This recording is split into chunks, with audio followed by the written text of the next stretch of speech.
All Hit Radio.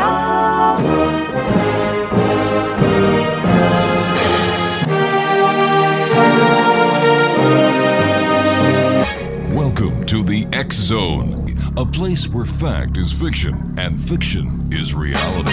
Now, here's your host, Rob McConnell.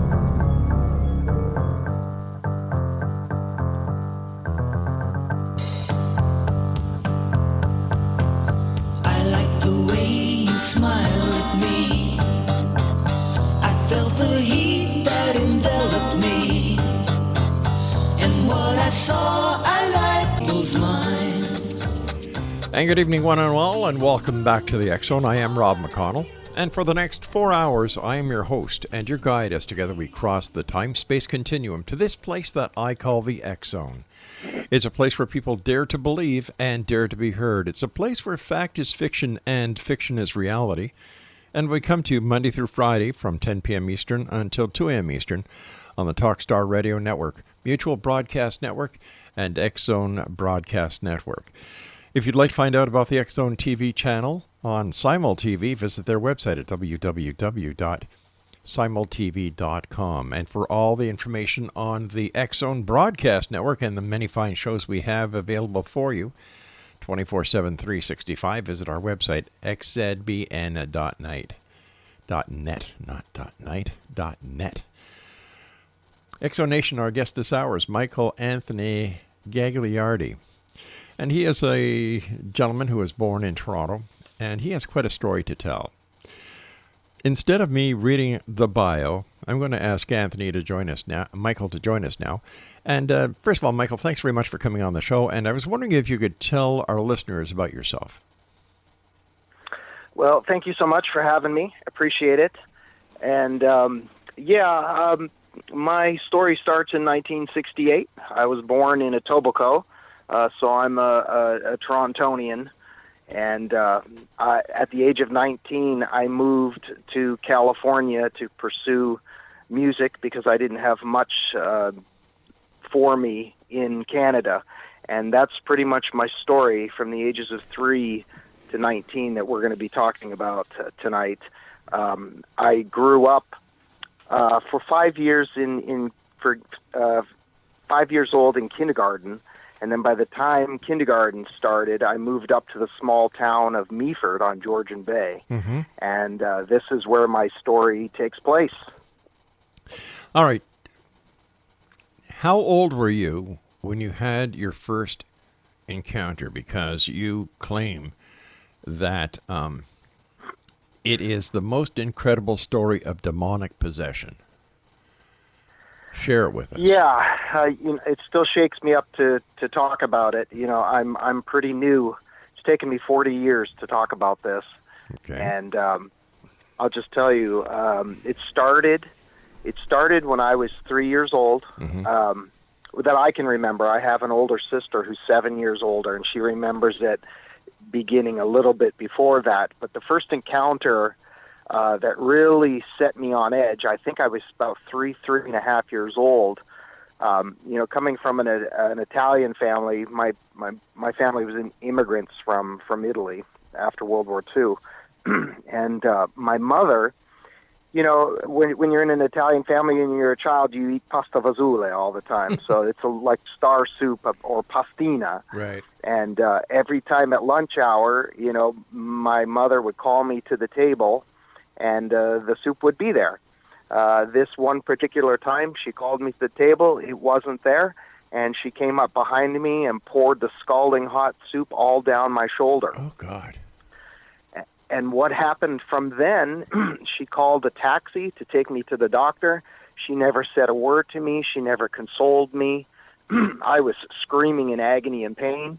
I remember it so vividly because it was such a traumatic event for me. And we went to the doctor. She never consoled me, never touched me. And then we went home. I don't remember the doctor visit. I don't remember actually going home. But that was the beginning of these strange things that began to unfold with my mother. Now, prior to this, had your mother shown any signs of mental issues or depression? Or was she under doctor's care for anything? No, there was no doctor's care. My sister, who, like I said, is 7 years older than me, she said that Mom started acting peculiar. She started distancing herself from the family, cutting off us emotionally. Since this happened at 3 years old, I can remember never did my mom ever touch me. She didn't say I love you. She never said anything, nothing nurturing or signs of affection. And her behavior grew worse and worse as the years went by. So by the time I was 5 years old, there were strange things happening in the house. You know, I was only 5, but Right. I remember my mom just starting to, kind of lose it and kind of be out there a little bit. And by the time we moved up to Meaford, I don't know if you're familiar with the little town of Meaford. It's only 4,500 people on Georgian Bay. It's a very small town. By the time we moved up there, things started to escalate, and her behavior grew worse. Her connectivity with the family and with life in general began to shut down. And this went on, like I said, for at least, I call it 12 plus years, because those were the 12 plus years that I was really, coherent as a teenager and able to really see what was going on. But it started before I was 3, but that was the first incident that I can remember. And it escalated. There's so much in between 3 years old and 18 by the time I left and went to California, which is where I reside now. But it got so bad that two times she tried to attempt murder on us, and she was taken away in a straitjacket. And those might sound like mental issues, but let me fill in some of the gaps for you. By the time I was 10 years old, my mother began having conversations with herself, sitting in a chair. This was all a very gradual thing over the years. Right. She began talking to herself, which is, that's a mental issue. But then it escalated from having conversations with herself to having multiple conversations. Then the voices changed. She had multiple conversations, multiple voices, and then they changed from that into languages, different languages. And then from that, it went into very violent and angry displays of conversations. There was, as I remember as a teenager, it was like there was a war going on in her. And by the time I was 13 or 14, it had gotten so bad that she would spend, every waking minute until dusk in her chair, sitting in a chair, and going back and forth with all these voices in different languages. And, because it came on so gradual, we just kind of always looked at her as, oh, she's crazy. It's like, I don't know how to tell people this, but when you grow up in something from, you're 3 years old and you keep growing up into it, it doesn't seem like anything's wrong. It's normal. And I know that's yes, that might sound very hard to understand, but by the time I was 16 years old and she had attempted murder on my sister, right. They took her away, they brought her back. She was back within 3 months. I don't know how you can attempt murder and bring a parent back into a situation with minors, but it happened. The system failed me incredibly. But by the time I was 16, these conversations were going on all day until the sun went down. And then added to this went on for about 4 years, 4.5 years. She began hitting herself with a log across her chest. All right, hold on. Just go aheed. All right, I'm just going to have to take my first break here. Michael, please stand by. Exonation, Sure. Michael Gagliardi is our special guest. He's written 2 books. The first one is Devil Take the Hindmost. It's out now. And coming up very soon in the next couple of weeks is Devil Take the Hindmost Part 2. And it's going to be, the first book is available now on Amazon, and the second book of the Devil Take the Hindmost Part 2 will also be on Amazon in about 2 weeks. Fascinating story. The most incredible story of demonic possession. We'll continue here in the X Zone on the Talkstar Radio Network, X Zone Broadcast Network, and Mutual.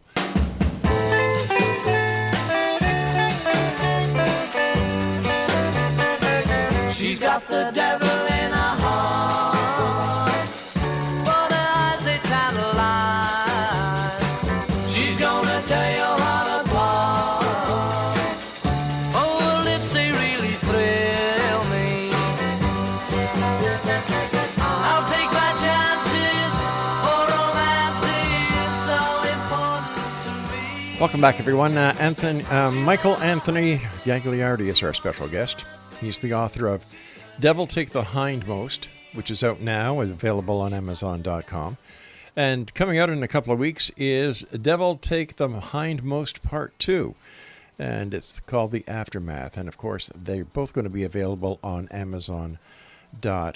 And this is what he calls the most incredible story of demonic possession. Now, Michael, I've heard you talk about your sister and, of course, your mom. Was Dad in the picture? Yeah, my father, he was working out of town, so we lived. I don't know if you know where Meaford is. It's on Georgian Bay, and then my dad worked in Toronto, so he would be down there 5-6 days a week. So he was an absentee father. He was not there during all of these years. Oh my gosh. But was your dad aware of the changes that were going on with your mom? Did he see these changes, the violence? And he completely ignored them. And, to tell you the truth, we all did. We all ignored it because it went on for so long, we didn't know what to do until it started escalating, to the point where, she tried to attempt, murder on us. On my sister and I. So this is when it got really bad, and No, go ahead. I find it very hard to understand why was she charged under the criminal code for attempted murder? No, and that's what this happened twice. And the police showed up, right. The mental institution from Owen Sound showed up, and they took her away in a straitjacket, and 3 months later they brought her back. Both times? Both times, with minors in the house. Did social services or children's services step in and do anything? They stepped in and they tried talking to me because my sister was getting ready to leave. She had had enough. She was already 18. She was ready to go. They tried to convince me to leave the house and go live somewhere else, which I remember being 16 years old when they were, this is when the second time happened, the second time where they took her away. I remember them talking to me, and I was sarcastic and angry, and I was telling them, so, the only thing you're gonna do something is if I show up with a knife in my back. Oh my God. Kind of deal. Yeah, and they failed me completely. I mean, I just don't understand today how they allowed her to come back into the house. I mean, they didn't even have any idea what was going on, really. And there were police reports up and down my street because she was going and knocking on the doors of all my neighbors and telling them she was going to cut their heads off. I mean, the police were at our house all the time, and nothing was ever done. And the first time they took her away, she was chasing my sister around the car with a butcher knife. And our next door neighbor happened to see it, heard her screaming, and called the police. And this happened twice, and they still brought her back. Was that the Ontario Provincial Police, or was it the municipal police? No, it would have been the Meaford, Ontario. Oh my God. Meaford, Ontario police, the local police.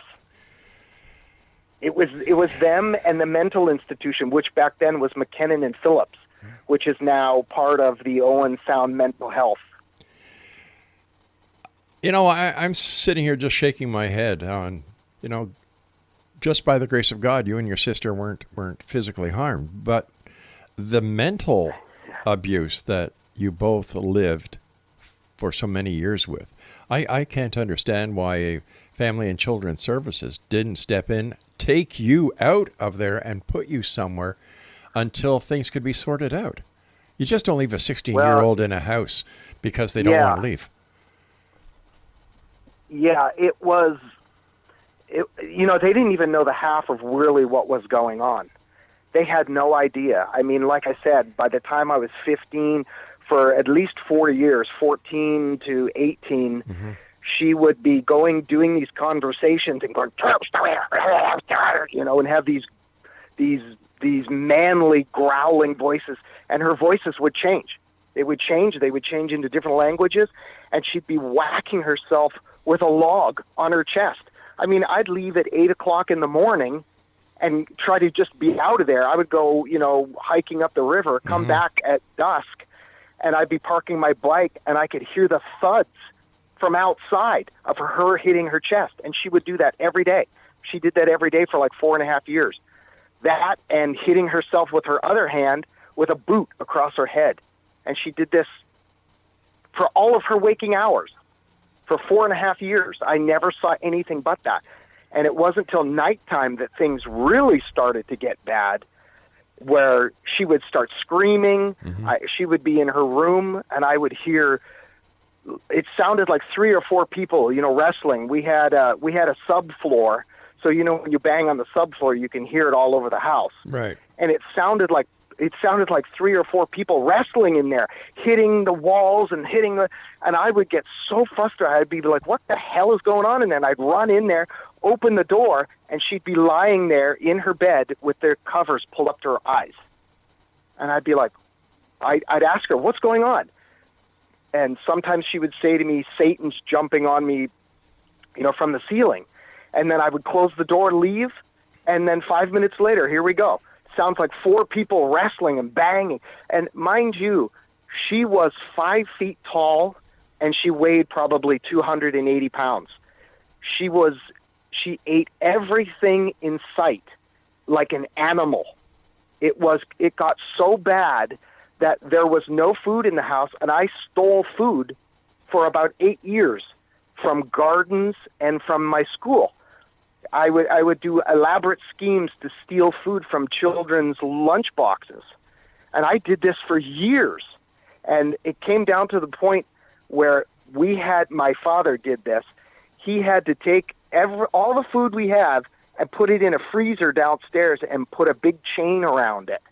That's how bad it was. She was voracious, just voracious. Like I said, she was only 5 feet tall, right, and she weighed probably 260, 280. My God. Did you have any relatives in the area besides your sister and your mom and your dad? No relatives came to see us at all during this whole time when we moved. When we moved out of Toronto, we had lots of family on both sides of the family, my mother's side and my father's side. My father had 5 brothers and 1 sister, and then all their kids, and we always got together and did stuff. When we moved up to Meaford, which is, 100 miles north of Toronto, to Georgian Bay on Nottawasaga Bay there, no family ever came to see us ever again. We were sequestered up there, and I really don't understand. I think there were some family issues that were going on, but, apart from, my mother, but that may have been a part of the cause, I'm not sure, because, it was about 1971 when the soup incident happened. So I wasn't really sure, what was going on at that time. And, our parents and my uncles and my aunts, nobody talks. It's kind of an Italian thing. Nobody has any feelings and nobody talks about anything. So nobody really knows what's going on. Were you able Were you able to talk to anybody at school or a doctor or anybody about what was going on? Did you ever reach out for help? No, because I didn't think I needed help.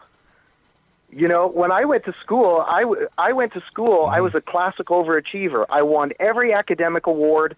I won every trophy. I was the captain of every team. I won everything. So nobody ever asked if there was anything going on in my life. The only time a teacher asked me anything was in 10th grade when one teacher called me in. She was the homeroom teacher. She called me in and she said, "Is everything okay at home?" And I said, "Sure." And she said, "Okay." And that was the only reason why she said that is because I was skipping school and signing my own notes. Because by 10th grade, I was losing my mind. And I didn't even know what to do anymore. You know, it got to the point where it was either my mother or me at that point. She was getting extremely violent.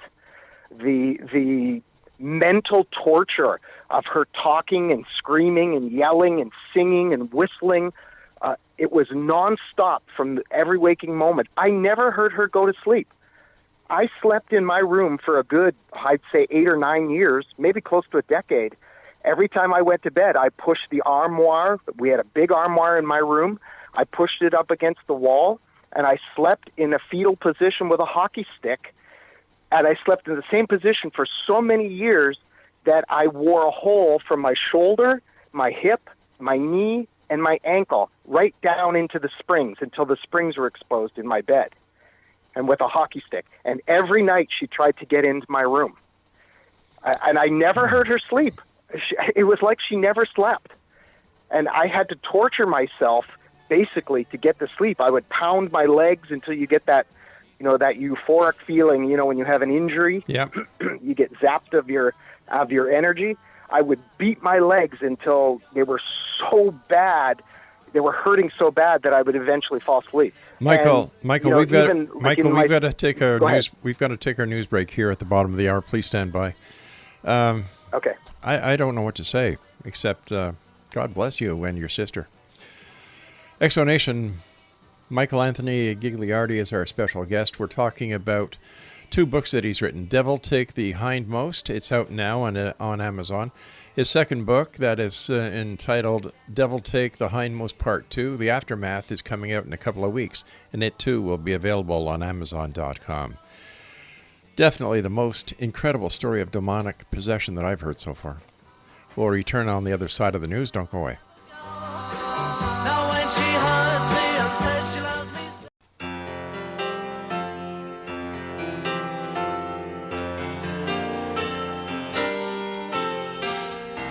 Hello, yeah, it's been a while. Not much. How about you? I'm not sure why I called. I guess I really just wanted to talk to you. And I was thinking maybe later on we could get together for a while. It's been such a long time and I really do miss your smile. I'm not talking about moving in, and I don't want to change your life, but there's a warm wind blowing the stars around, and I'd really love to see you tonight. Welcome back, everyone. We're talking to Michael Anthony Gagliardi, who is the author of Devil Take the Hindmost. It is out now on Amazon.com. And coming out in a couple of weeks is The Hindmost Part 2, The Aftermath. And Michael, thanks very much for joining us and for sharing this horrific story. My pleasure. You know, when people talk about demonic possession, they think of The Exorcist. They think of the cold spells, the smells, the levitation, the poltergeist activity. Yes. Was that involved in any part in your actual real possession case? Yes. I mean, I heard the scratching. I heard the banging. Yeah. You know, the banging in the house. You know, there was, remember I told you that when my father had put a chain on the freezer. The freezer, yes, and it was downstairs where, you know, we all have basements in Canada, and there's an entrance from the inside of the house down to the basement and an entrance from the outside of the house. One summer afternoon, I was coming home. I came down the stairs, and I saw my mother with a hacksaw hacking the chain off. And the only thing I could say was, hey. And she was in a stooped over position, hacked with the hacksaw, and she just turned her face to me. She turned her face to me, and she growled like an animal. And it scared the crap out of me, but she threw the hacksaw down and went running upstairs. I was completely drawn to the horror at this point, because to me, it's either her or me. I mean, that's where I was. One of us is going to die soon. That's where I was at 16 years old. And I don't know how she made it, but she made it up the stairs, and I was right behind her. She beat me up the stairs, and, like I said, she's 5 feet tall. Yeah. She's morbidly obese. I mean, 260 to 280 and 5 feet tall. She ran into her bedroom, slammed the door, and I went to open the door, and I could see the door depress outward. It began to bulge because she was pushing against the door, and she was holding on to the handle, of the door, and I was trying to open the door. I was so overstimulated and terrified at that moment. I thought, this is it. This is it. It's me or you. This has got to end, because I was losing my mind. I couldn't take it anymore. And I waited for her. I tried to open the door, and I couldn't get the door open. And she was leaning against it.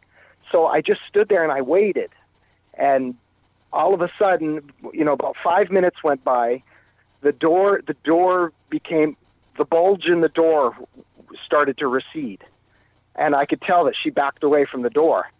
So I grabbed the door handle, and I swung it open really quick. And she looked at me, and she had a barrel in her hand, which my dad would put, he saved pennies in it. For some reason, she had that, and she had a handful of them. And the second I saw her face, we were probably 2 feet apart. And when I looked at her face, the left side over her eyebrow to her temple was bulging in and out, just like you see on the movies. And her eyes were black, just black pools. There was no pupil. They were just solid black. And she threw a handful of pennies at me, and then lunged at me, again with this guttural man's voice. And, I'm 16 years old, was almost close to 6 feet and weighed 126 pounds. So I took off and went down the hall. She chased me down the hall outside. And when I went outside, she didn't come outside. She didn't follow me outside. Then all of a sudden I heard her door slam with such power that all the air in the house just sucked out. And I was standing on the driveway, and I was standing there. I was bent over, and I was going. I was in utter shock at what I had just saw. I was in absolute shock, and I couldn't talk for probably 10 or 15 minutes. And I thought I got to call my dad, and so I knew that he was home that day because it was the weekend, and he had a girlfriend at the time, and I reached in because our phone was right inside the door, and we had a mudroom there. So I reached in, I grabbed the phone, I brought the phone outside, and it took me probably 15 minutes to dial the phone number because I couldn't. My hands were shaking so bad I couldn't get. There were the rotary. Oh yeah. The rotary phones. I couldn't get my finger in the 5 right. to start, 538, which was our area code. It took me 20 minutes to dial the number because I kept dialing it wrong because I was in such shock. When someone answered the phone, all I said was, and then I heard the lady on the other line say, call my dad's name. He got on the phone. I said, yeah, I don't even know what I said. I didn't say much of anything because I couldn't talk. And he knew it was me, though. So he was only a mile away. So he rushed over, and he got out of the truck, and he said, because I'm in the driveway still with the phone, he says to me, what's happened? What's going on? And I couldn't tell him. I was so in shock. So he decided to go in the house. I followed him. When we went through the entry door, and then there's another door because we had a mud room, the second he opened the the door into the living room, there was my mother. She grabbed him, threw him to the floor. Now, mind you, my dad's 5'7". He probably weighed back then 170 pounds. 5'7", 170 pounds. She grabbed him, threw him to the ground, started scratching his face and growling like an animal. This low, guttural. My mother had a very high voice because she was only 5 feet tall, so her vocal cords were short. And she had a high voice, but she was emitting this guttural, non-human sound that just freaked me out. So she threw my dad to the ground, started scratching at his face and ripping at his face. Finally, he broke away from her. He ran outside. I ran outside with him. She slammed the door again. Boom! So loud that it sucked all the air out of the house again. And now the two of us are standing in the driveway, and my dad is physically in shock. He didn't know what to say. He was shaking so bad I could see his hands were shaking just as bad as mine were. And then he got on the phone, and he called the police. The police brought the mental institution out, and they took her away in a straitjacket. And when they got there, she talked to them because I could hear her because the bedroom window was right at the front of the house. She was talking to the police in a very calm voice, very lucid, very controlled. I never even heard her talk like that in my entire life. Like, yes, officer. Yes, nothing happened here today. No, there's nothing wrong. I never heard her talk like that in my entire life. And they took her away. Well, and then 3 months later, they brought her home. I guess the fact that your dad was in the driveway with scratches on his face, the signs of physical altercation was there. And I'm sure, did she keep the house clean? Was the house orderly? Well, I'm sorry? Was your house orderly? Was it clean? Was it well kept? No. No, eh? No. She completely checked out. Ever since I can remember, by the time I was 5 years old when we moved to Meaford, she had checked out. All she did all day long was sit in a chair, and talk whistle, to herself, hum, sing, and have conversations back and forth. Okay. It was madness. When did your dad leave your mom? It was very close after that. Really? What had happened was he sold the house and got her an apartment in Owen Sound. Mm-hmm. And a few months later, she died. In fact, she died the day I left for California. I left for California. I went up and seen her one time. She was completely out of her mind, snarling and growling and talking in languages and having these conversations like usual, like I was so used to hearing.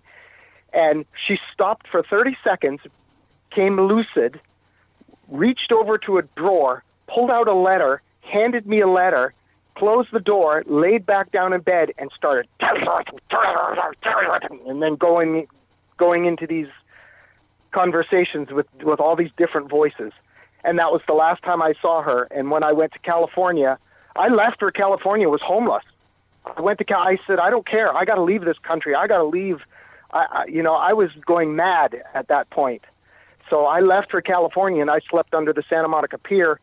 And then I happened to leave my number with someone that I knew, that I had met down there, and they had called 2 weeks after and said that your mom died. And they said, the coroner said that they had found her because the other tenants, smelled something really bad. Okay, she had died and was decomposing. All right, listen, we've got to take our final break. Please stand by.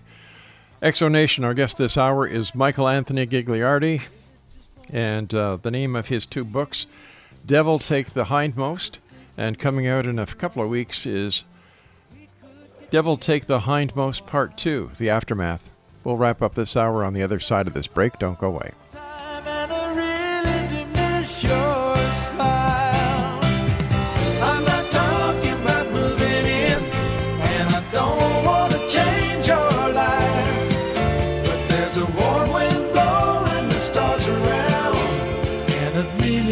See you tonight.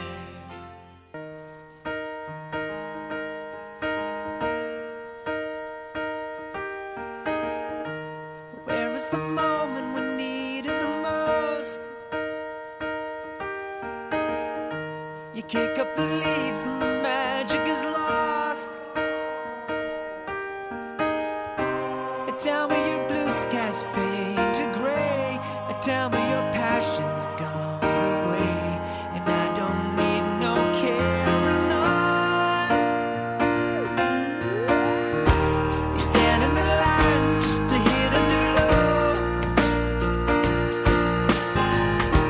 You're faking a smile with the coffee to go.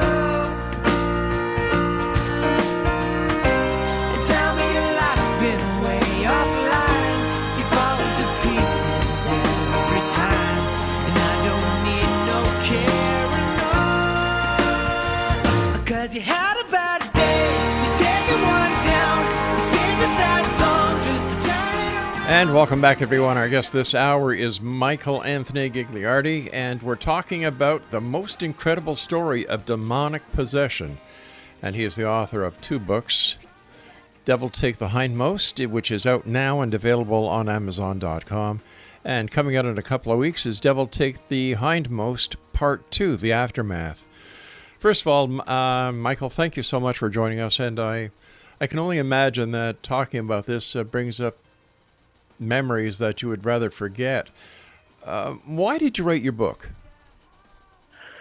Well, it started off as just a legacy for my kids, because my kids know that something went wrong. My kids are in their 30s, early 30s, and I was like, okay, you know what? I'm going to write this thing. Whenever you girls want to know, I've got 2 girls. Here's what happened to your old man. When you're prepared to read it, here it is. And once I started writing it, the girls would always ask me, so how are you coming on your book, Dad? And I said, well, I'm doing pretty good. I'm on chapter 4, chapter 5. And it was very therapeutic to actually put it down on paper, and, when they tell you, that you should write it, it really does help. And it got to the point where, they would ask me, and I actually wrote it over COVID. I had 8 months, I had nothing to do. I'm a musician by trade. We were the first industry to go and the last industry to come back. So I was writing it, and they kept asking me, and they said, Dad, why don't you publish this? And I said, well, nobody's going to want to read this. And they're the ones that convinced me. They said, Dad, people got to know. People got to know, And that's kind of what spurred me to make it public, because it really was just for my kids. It's kind of like you think about your own story, and it's like, who cares? Who cares about my story? You know what I mean? Right. But from other people's perspective, it's different, and that's what that's what they convinced in me, that there would probably be a lot of people that would want to read this, that want to know about this, because there's a lot of truth in the book. There's a lot of truth, and there's a lot of stuff to be learned. I mean, if you want to take the demonic part out of it, it's the survivor aspect. I mean, I survived as a child. I was doing my own laundry at 8 years old. I was stealing food. I was basically living on my own. For the longest time, I turned into a very good thief. I stole, from school kids' lunches for, 8 or 9 years, and they never caught me. I became very good at it. And, I'm not proud of that. But, when you need to survive, the depths you go to help yourself is incredible. And now I'm not that person at all anymore, but and I'm still dealing with the effects of it. I mean, this is why I wrote the second book, because then my girls told me, well, Dad, after you moved to California, it never went away. It actually ruined my life, because and I talk about that in the book. I have severe PTSD. I blacked out 12 times in the last 2 years alone, just from, I can't handle stress. Yeah. I just can't deal with it. And nighttime is the worst. As soon as nighttime comes around, that's when the things got really bad at my house. Very, very scary, and of course I was depleted of sleep. And, it still carries, that was 40 years ago. And still to this day, I have to knock myself out to fall asleep, or else I'll pass out. I won't sleep for 4 days. Wow. Tell me, do you have any idea, or has anybody come up with a theory on why your mother was possessed?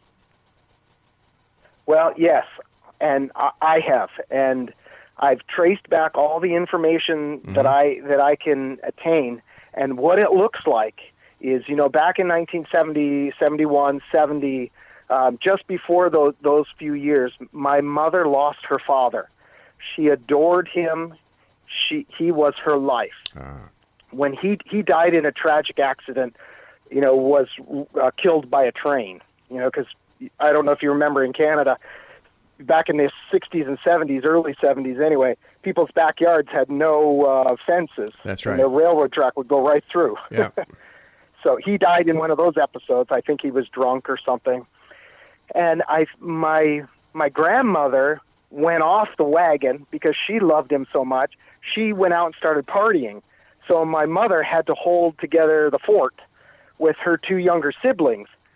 And I believe, because I remember this when I was about three years old, my mother's siblings were to be over at our house and they'd be talking. And, they think just because you're in bed you can't hear and you don't remember.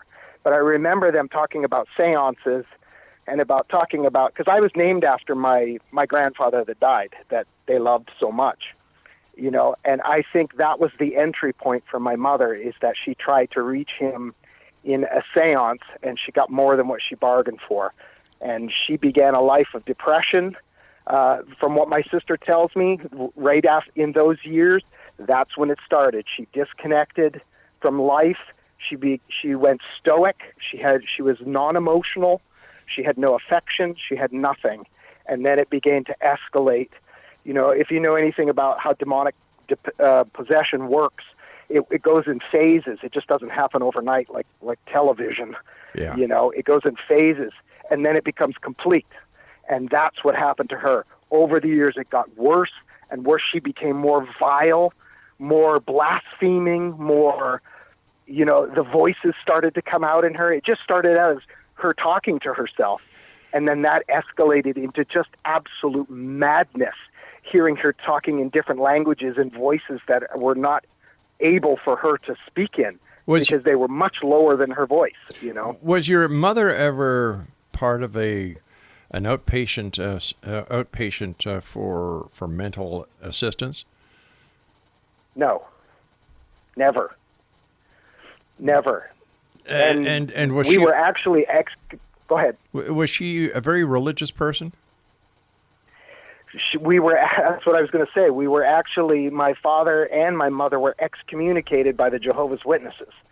So she was searching at that time in the early 70s, when this all happened, and like I said, and let me paint a picture for you about what she looked like.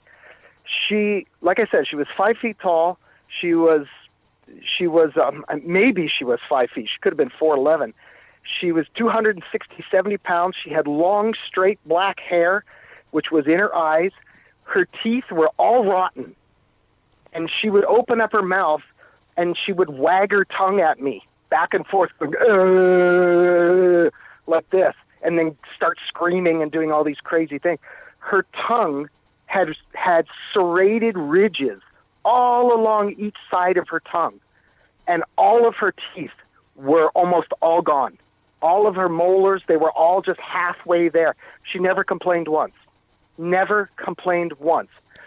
2 times I remember when I was probably 14 and 15 or 15 and 16 that she had a lucid moment while she was pounding herself and screaming and doing these conversations. She snapped out of it. She looked at me and she said to me, they're coming into me, running up the back of my spine into my neck and perching in my head. And then, boom, she went right back out of it and went screaming and conversating and hitting herself again with a log. She had like 2 times a 30-second where she was reaching out to me. I was just a kid. Yeah. I had no idea what was going on. I had no clue. And I'm glad I didn't have a clue, because I don't know, what I would have done if I would have realized that it is what it was. I was just trying to hold on, and by 10th grade, I was losing it. My studies went from academic to failures, and no one was reaching out to me. Just my classroom teacher asked me if everything was okay at home, and I said yes. And then by 12th grade, I was 1 month from graduating. This was in June. I think it was the end of May. It was like May 30th. I went down to the counselor's office, and I said, I want to quit school.